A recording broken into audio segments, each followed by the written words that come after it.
The Lord be with you. A reading from the Holy Gospel according to Matthew.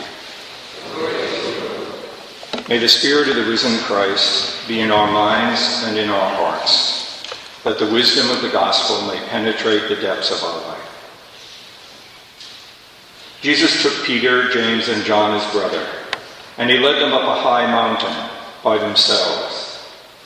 And he was transfigured before them.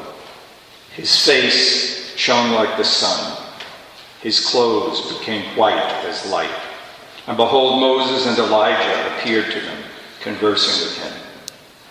Then Peter said to Jesus in reply, Lord, it is good that we are here. If you wish, I will make 3 tents here, one for you, one for Moses, one for Elijah. While he was still speaking, behold, a bright cloud cast a shadow over them. Then from the cloud came a voice that said, This is my beloved Son, with whom I am well pleased. Listen to him. When the disciples heard this, they fell prostrate and were very much afraid. But Jesus came and touched them, saying, Rise and do not be afraid. And when the disciples raised their eyes, they saw no one, only Jesus. As they were coming down from the mountain, Jesus charged them, Do not tell the vision to anyone until the Son of Man has been raised from the dead. The Gospel of the Lord. When I was the age of most of the students here, and even the age probably of some of the younger adults, the old dispensation of Lent was still in force. That is to say, this was before a lot of the revisions that came in, when a lot of the life of Catholics was organized and indeed controlled by laws which bound under pain of sin. And one of those was the Lenten fast. We fasted every day for 40 days under pain of sin if you didn't fast. The fast was not a particularly rigorous fast. It wasn't like the fast of Ramadan, say, or even the one-day fast of Yom Kippur. But it was for 40 days. And one of the functions it served very well, which is lost when we changed, probably for the better, for getting away from laws in that way. But one of the things we lost was the effective reminder that it made. Every day you remembered that it was Lent. I would bet that for many of you, since last Sunday, you may not have remembered that it was Lent. We live in a world where the number of things that pull us away into distractions and the demands of life can let something like Lent, which is not reinforced in any way. I mean, we don't change the way we live. We still have parties, we still have business, we still have all of those things. Actually, we gave you those little booklets last week as an effort, or rather at Ash Wednesday and the first Sunday, as an effort to, in a way, do what the Lenten law of fasting used to do. That is to remind you every day that's Lent, that it is Lent. And hopefully this was a good kind of reminder, much more maybe creative and liberating than maybe just the law of fasting. That is, you have to put yourself to trouble to use the book every day. You have to give up maybe not food, but something more precious to every undergraduate I've ever met at Cornell, and that is time. You actually have to stop doing something you want to do and pray that book. Use the book to pay attention to the Word of God. And that's the other thing, that you actually are not just giving up something, but you're opening your mind and heart day after day to the mind of Christ.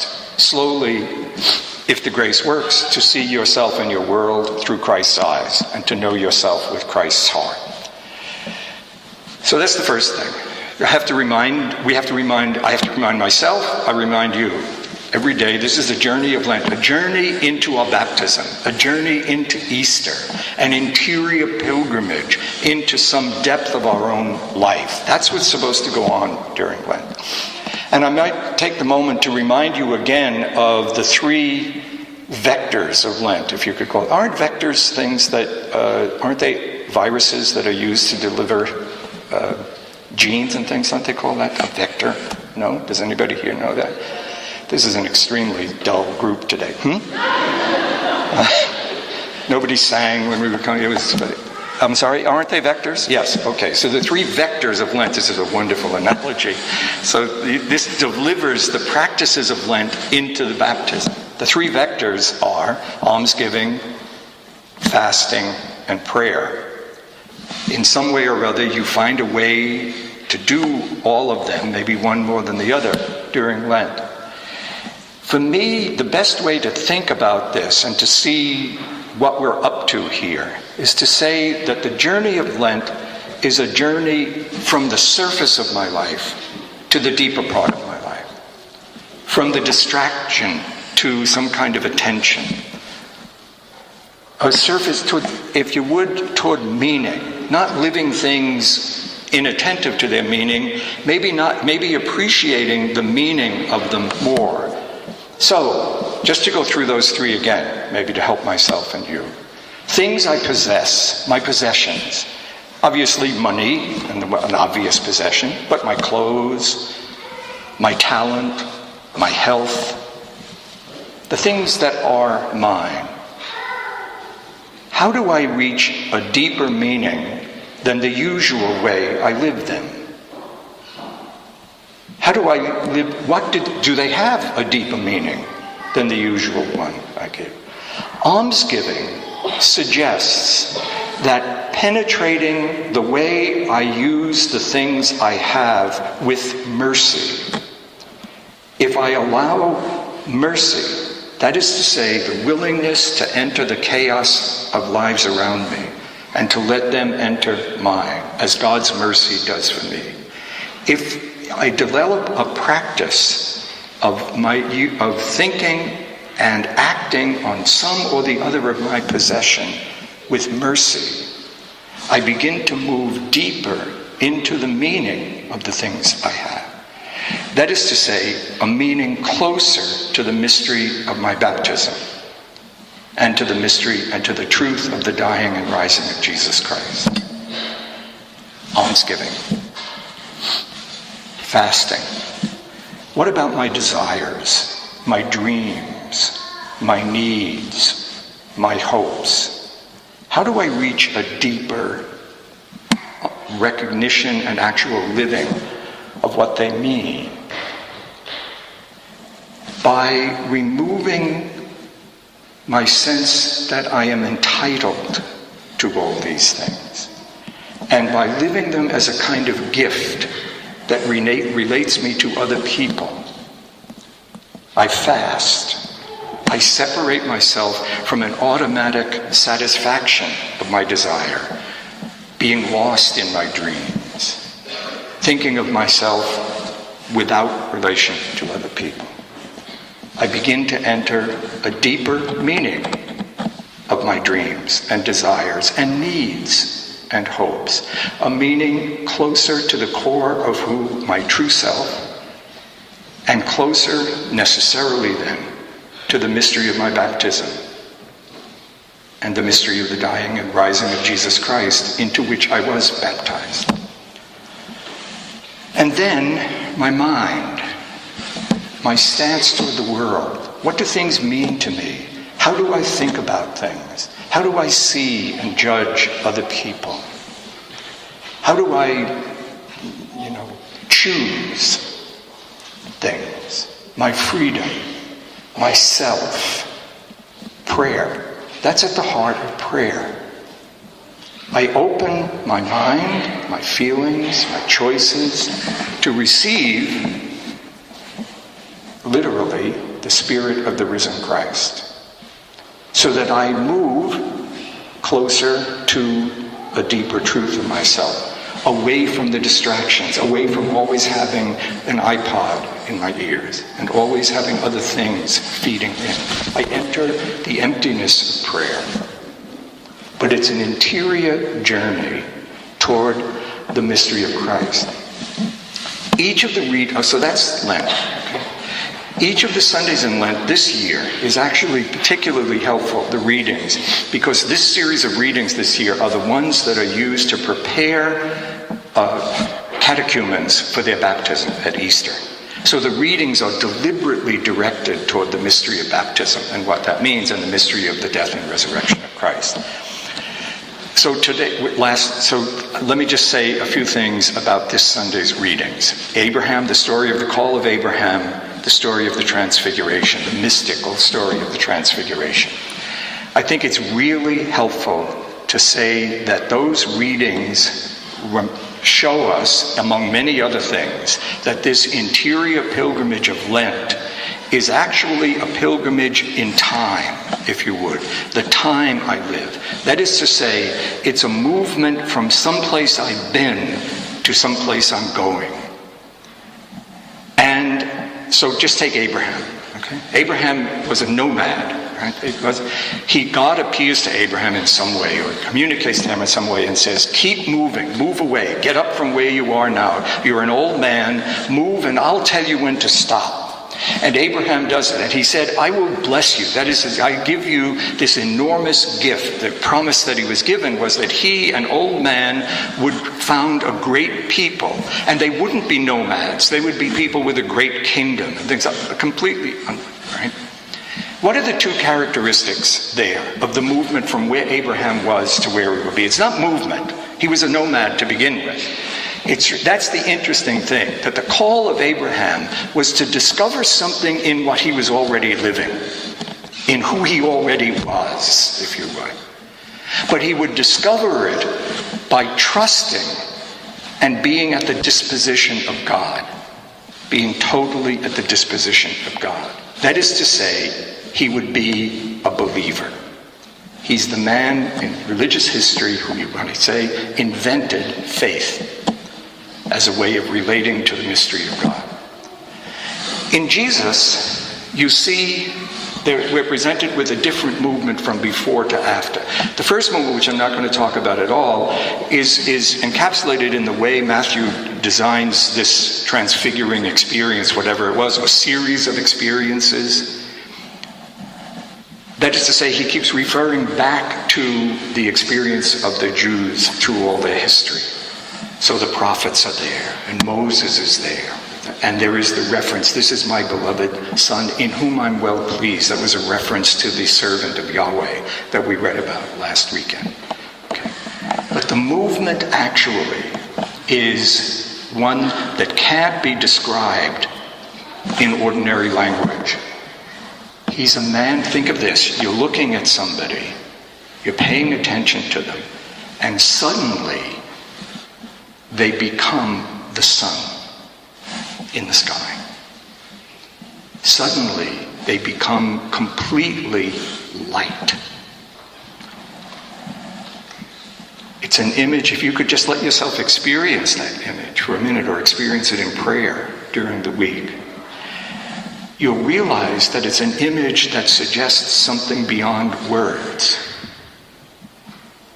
A human being, a man I've walked with, talked with, touched, and in a few minutes will talk with again, becomes the Son. And in that experience, you find him connecting to what was and what is, and at the heart of it, talking about the journey from death to life, from what has been, which is death, into immortal life. How does he do that? He trusts the Father, and beyond any other human being, he is totally at the disposition of God.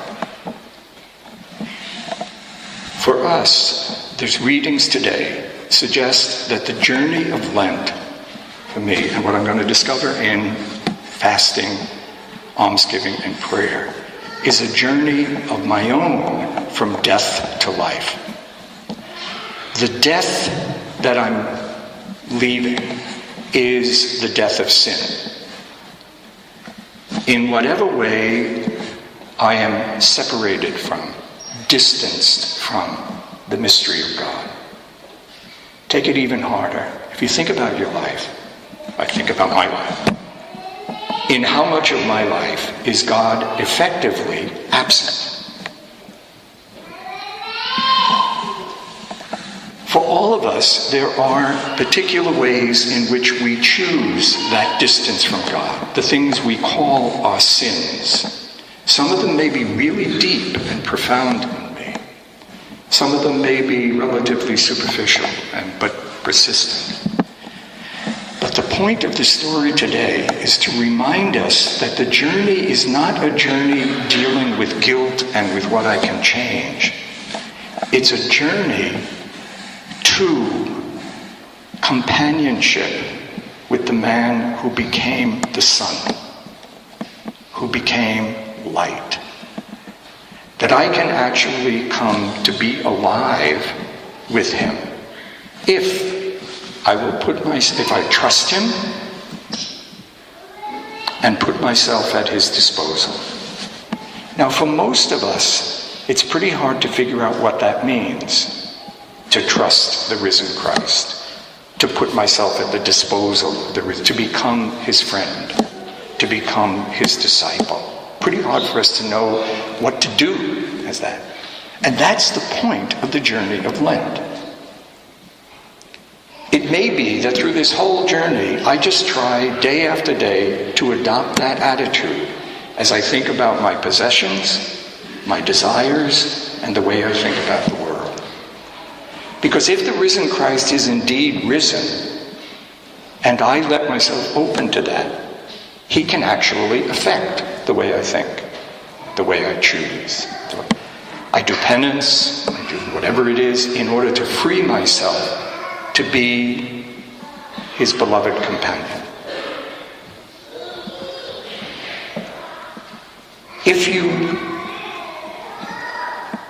I wouldn't be surprised if most of you don't have a very clear sense right now of how you would be at the disposal of Christ in your possessions, in your time, and in your work.